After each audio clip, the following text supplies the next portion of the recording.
সবকিছুই যেন নিকষ কালো অন্ধকার হয়ে নেমেছিল ঢাকা বিশ্ববিদ্যালয়ের ফজলুল হক হলে। মানসিক ভারসাম্যহীন ক্ষুধার্ত এক যুবককে প্রকাশ্যে পিটিয়ে হত্যা করেছে দেশের সর্বোচ্চ বিদ্যাপীঠের শিক্ষার্থীরা। আতিথ্য নিচ্ছিলেন ক্ষুধার্ত তোফাজ্জল। তখনও তিনি জানতেন না তার ভাগ্যে অপেক্ষা করছে কতটা নির্মমতা। সেই এক্সট্রাডিশন ট্রিটি অনুযায়ী ভারতে যদি কোনো আমাদের কনভিক্টেড মানুষ থাকেন, উনি সাবেক প্রধানমন্ত্রী হন আর যাই হন না কেন, ওনার এক্সট্রাডিশন বা প্রত্যার্পণ আমরা চাইতে পারি। যেই আওয়ামী লীগ নিধন এবং গণহত্যা চলছে, সেই গণহত্যারই ধারাবাহিকতায়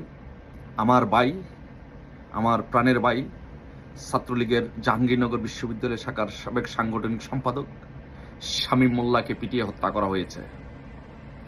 এবং একই দিনে ঢাকা বিশ্ববিদ্যালয়ে একজনকে পিটিয়ে হত্যা করা হয়েছে। আমাদের রাজনৈতিক দলগুলোর প্রধান দৈন্যতা হচ্ছে জনগণের কাছে আস্থার জায়গাটা তারা তৈরি করতে পারে না। শুধুমাত্র দলীয় নেতাকর্মীদের একটা অংশের কাছে তারা আস্থার জায়গা তৈরি করে, আর বাকি জনগণের কাছে তারা আসলে লুটেরা হিসেবে চিহ্নিত হয়। আসসালামু আলাইকুম রহমতুল্লাহ, সবাই কেমন আছেন? আশা করি সবাই অনেক অনেক ভালো এবং সুস্থ আছেন। সবাইকে স্বাগতম জানাচ্ছি আমাদের আরেক নতুন ভিডিওতে। প্রতিদিনের মতো আমি আপনাদের সিরাত ফারুকি আবারও চলে আসলাম নতুন একটা ভিডিও নিয়ে। আজকের ভিডিও টাইটেল এবং থাম্বনেল দেখে ইতিমধ্যেই ভিডিওর শুরুতে আপনারা কিছু অংশ বিশেষ দেখেছেন, ইতিমধ্যে বুঝতে পেরেছেন আজকের ভিডিওর মূল আলোচনা বা মূল বিষয়বস্তু কি। তো দর্শক, এই বিষয় নিয়ে আর বেশি বিস্তারিত বলবো না, কারণ বিস্তারিত বলতে গেলে ভিডিওটা অনেক লম্বা হয়ে যাবে। আমি সংক্ষেপে করার ক্ষেত্রে মূল আলোচনা চলে যাচ্ছে। তার আগে আপনার কাছে ছোট একটি অনুরোধ জানিয়ে রাখতে চাই, যদি আমাদের চ্যানেলটিতে নতুন থাকেন চ্যানেলটি সাবস্ক্রাইব করে সাথে থাকবেন। যদি ইতিমধ্যে সাবস্ক্রাইব করেছেন তাহলে আপনাদেরকে অসংখ্য ধন্যবাদ জানাচ্ছি।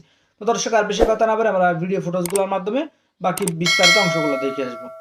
এবং আমরা আশা করছি ওনারা 31 ডিসেম্বরের মধ্যে একটা রিপোর্ট আমাদের জমা দিবেন, এবং সেই রিপোর্টের ভিত্তিতে নেক্সট ফেজ বা সেকেন্ড ফেজে আমাদের যে প্রধান উপদেষ্টা আছেন ওনার নেতৃত্বে আমাদের যে উপদেষ্টা মণ্ডলী, সেটা রাজনৈতিক দলগুলোর সাথে এই সংস্কার ভাবনা নিয়ে আলোচনা শুরু করবে।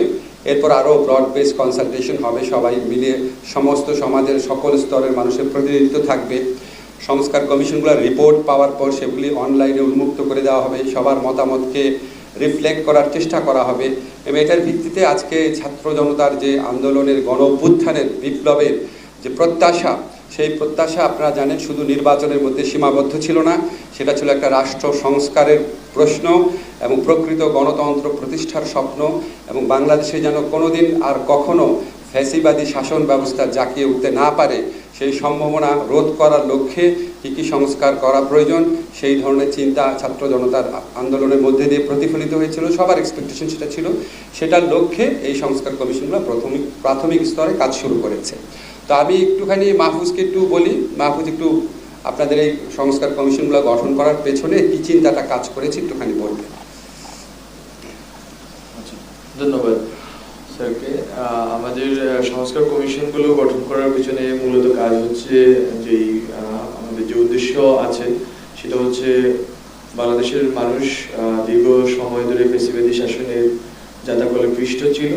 এখন আসলে একটি গণতান্ত্রিক নির্বাচন প্রক্রিয়ার ভিতর দিয়ে জনগণের সবার অংশগ্রহণের ভিত্তিতে একটি সুষ্ঠু নির্বাচনের বিষয়টি যেমন আছে, তেমনইভাবে এই নির্বাচন অনুষ্ঠানের আগে আসলে জনগণের সবার সমর্থন, গণ অভ্যুত্থানের মধ্য দিয়ে গঠিত সরকারের একটি গুরুত্বপূর্ণ দায়িত্ব আছে। সেটা হচ্ছে যে বাংলাদেশের যে প্রতিষ্ঠানগুলো গত 15 বছর ধ্বংস করে দেওয়া হয়েছে এবং গত 53 বছর অভিজ্ঞতায় আমরা দেখেছি যেগুলো আসলে কাজ করতে পারছে না জনগণের স্বার্থে, জনগণের জন্য, সেগুলোকে ঢেলে সাজানো। ফলত প্রাথমিকভাবে এই 6টি সংস্কার কমিশন গঠিত হয়েছে এবং এই 6টি সংস্কার কমিশন আসলে যেই প্রায়োরিটি বেসিসে কাজ করবে, প্রায়োরিটি যেসব আমাদের যে প্রতিষ্ঠানগুলো আছে, দুর্নীতি বলি, জনপ্রশাসন বলি, পুলিশ বলি, বিচার বিভাগ বলি এবং সংবিধান, বিশেষ করে নির্বাচন। ফলত এই জিনিসগুলোকে যদি আমরা গুছিয়ে আনতে পারি, এর পরবর্তীতে আরো অনেকগুলো সংস্কার কমিশনের প্রস্তাবনা আমাদের অলরেডি আছে টেবিলে। তো এই সংস্কার কমিশনগুলো আগামী 3 মাসের ভিতরে স্যার যেভাবে বললেন প্রস্তাবনা সংগ্রহ এবং কনসালটেশন ডায়ালগের ভিতর দিয়ে একটা প্রস্তাবনা উপস্থাপন করবেন গভর্নমেন্টের কাছে। সেটার ভিত্তিতে পরবর্তী পদক্ষেপ নেওয়া হবে।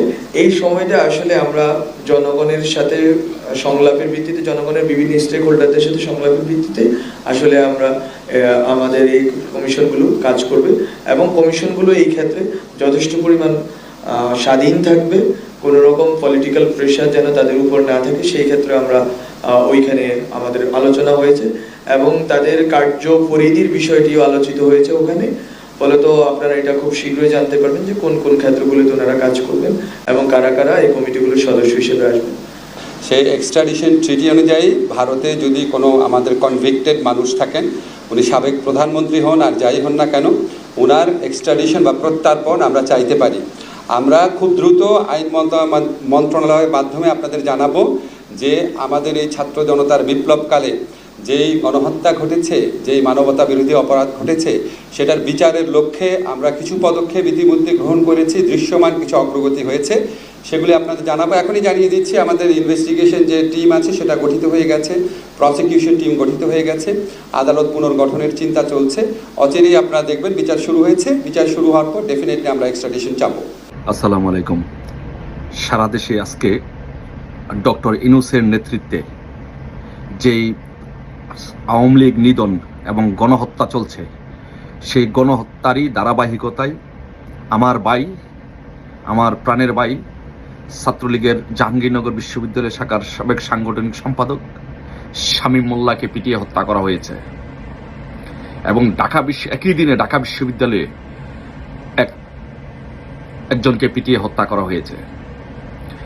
বাংলাদেশের ইতিহাসে এই রকম কোনো ঘটনা ঘটেনি যে একই দিনে দুইটি বিশ্ববিদ্যালয়ে দুইজনকে পিটিয়ে হত্যা করা হয়েছে। এই ডক্টর ইউনূসের নেতৃত্বে এই সমন্বয়কারীরা এবং ছাত্রদল শিবিরের গুন্ডারা আমার ভাইদেরকে গণহারে পিটিয়ে হত্যা করছে। এই হত্যা কোনোভাবেই মেনে নিতে পারছি না। হৃদয়ে আজকে রক্তক্ষরণ হচ্ছে। তাই আমাদের প্রিয় দেশবাসীর কাছে, ছাত্রছাত্রীদের কাছে এবং সকলের কাছে বলবো, এখনই রাজপথে নেমে পড়ুন। এখনই এই সুদখোর আমেরিকার দালাল ডক্টর ইউনূসকে হটিয়ে আমাদের সরকারকে এখনই পুনর্বহাল করতে হবে, নয়তো সারা বাংলাদেশে যে গণহত্যা চলছে, আজকে আপনার সন্তানকে হত্যা করেছে, আরেকদিন আরেকজনের সন্তানকে হত্যা করবে, বাংলাদেশে কোনো মানুষের জীবনের নিরাপত্তা নেই। তাই এখনই আমাদের রাজপথে নামতে হবে, এখনই এই ডক্টর ইউনূসকে হটাতে হবে। চাপিয়ে পড়ুন, যেখানে আছেন, যে অবস্থানে আছেন, এখনই এই হত্যার প্রতিবাদে আমার ভাই শামীম মোল্লার হত্যার বদলা নিতে হবে। আমার ভাই শামীম মোল্লা হত্যার কেন হত্যা হলো, ঢাকা বিশ্ববিদ্যালয়ে কেন শিক্ষার্থীকে হত্যা করা হলো, এখনই আপনারা সবাই রাজপথে ঝাঁপিয়ে পড়ুন। এখনই এই হত্যার বিরুদ্ধে এই আন্দোলন গড়ে তুলুন। যার যা আছে তাই নিয়ে এখন ঝাঁপিয়ে পড়ুন। আমরা এই হত্যা কোনোভাবে মেনে নিতে পারি না। এই বিচার বহির্ভূত হত্যা বাংলাদেশ এটি মৃত্যু পরিণত করেছে এই ডক্টর ইউনূস। নৃশংস বর্বরতা সবকিছুই যেন নিকষ কালো অন্ধকার হয়ে নেমেছিল ঢাকা বিশ্ববিদ্যালয়ের ফজলুল হক হলে। মানসিক ভারসাম্যহীন ক্ষুধার্ত এক যুবককে প্রকাশ্যে পিটিয়ে হত্যা করেছে দেশের সর্বোচ্চ বিদ্যাপীঠের শিক্ষার্থীরা। দুঃখ প্রকাশ করে জড়িতদের সর্বোচ্চ শাস্তি নিশ্চিতের আশ্বাস দিয়েছে বিশ্ববিদ্যালয় প্রশাসন।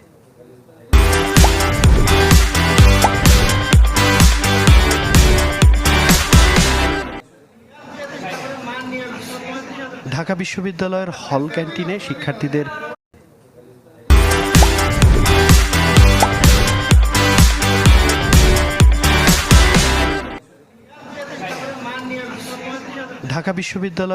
ক্যান্টিনে শিক্ষার্থীদের আতিথ্য নিচ্ছিলেন ক্ষুধার্ত তোফাজ্জল।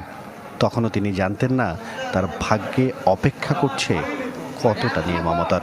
যারা খাইয়েছেন এক পর্যায়ে তারাই নাম লিখেন ঘাতকের খাতায়। বরিশাল বিএম কলেজের মেধাবী ছাত্র তোফাজ্জল মা বাবার মৃত্যুর পর কয়েক বছর ধরেই ছিলেন মানসিক ভারসাম্যহীন।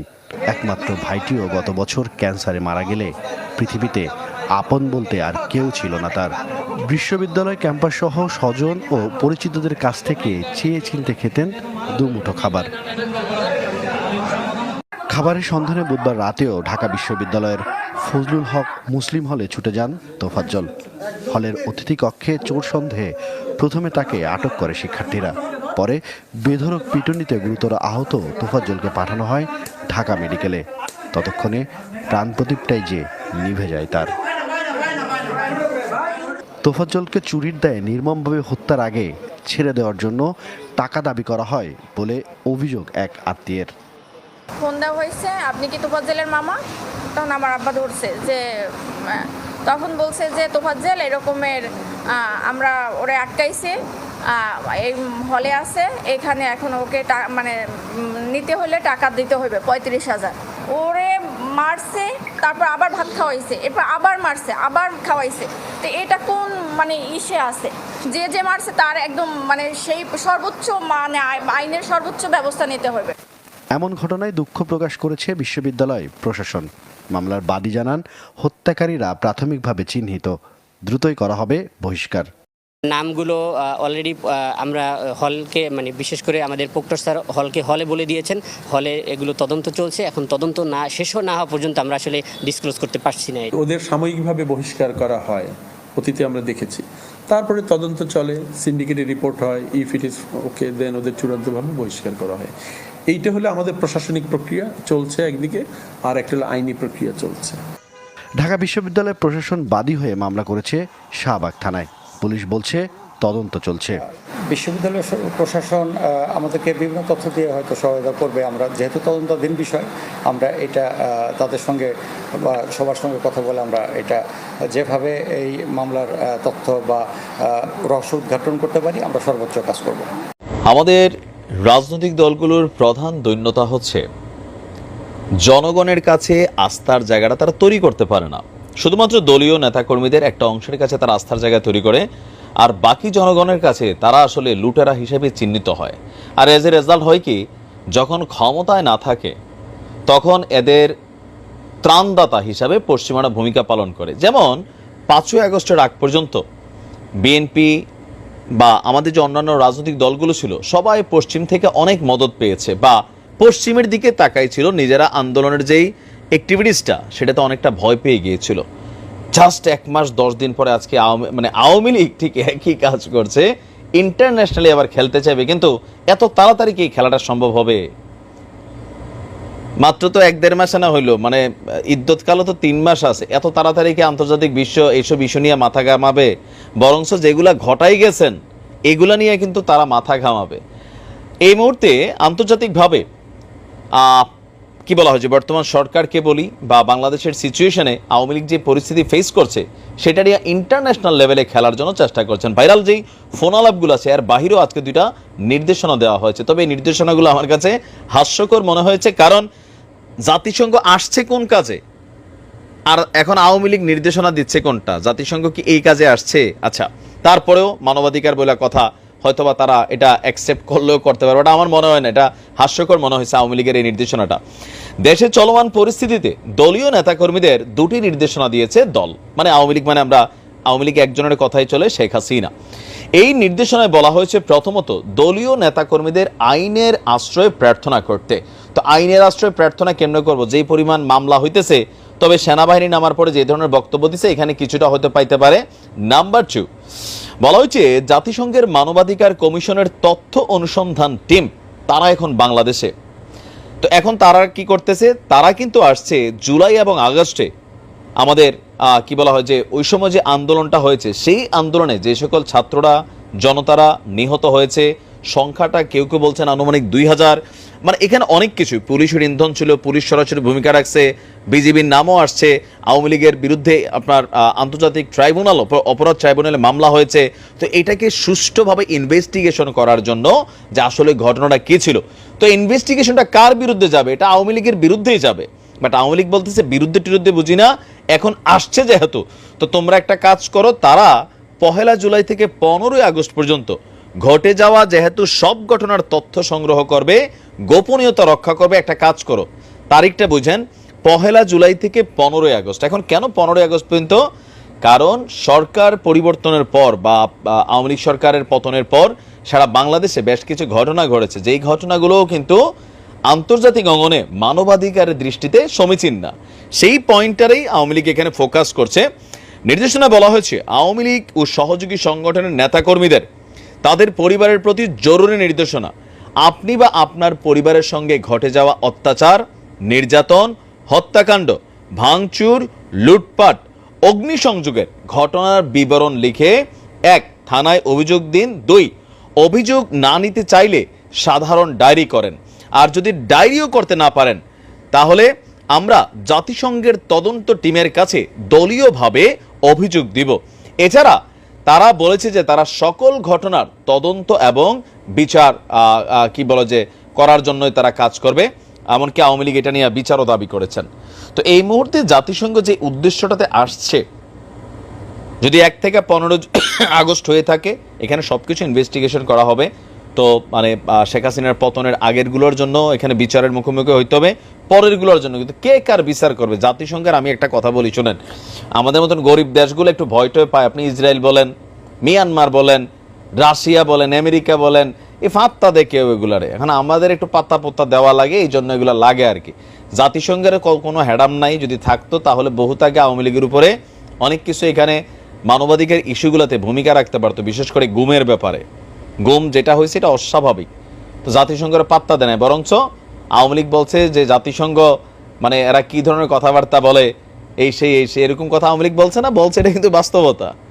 তো বিএনপি এখন তো নাই, তো এখন যারা আছেন সরকারে তারা বিষয় নিয়ে ডিল করবেন। তো প্রিয় দর্শক, আপনারা সবাই দেখা যাক কি বিস্তারিত বুঝতে পেরেছেন আজকের ভিডিওর মূল আলোচনা। ভিডিওটি দেখে আশা করি আপনার কাছে ভালো লেগেছে। ভিডিওটি কেমন লেগেছে কমেন্টে জানিয়ে ফেলুন। দেখাবো না কোনো ভিডিওতে, আমাদের চ্যানেলটিতে নতুন থাকলে চ্যানেল সাবস্ক্রাইব করে সাথে থাকবেন। এতক্ষণ সাথে থাকার জন্য সবাইকে অসংখ্য ধন্যবাদ। আজ এতটুকুই, দেখাবো না কোনো ভিডিওতে। ভালো থাকবেন, সুস্থ থাকবেন। চ্যানেলে নতুন থাকলে চ্যানেল সাবস্ক্রাইব করে সাথে থাকবেন। আল্লাহ হাফেজ।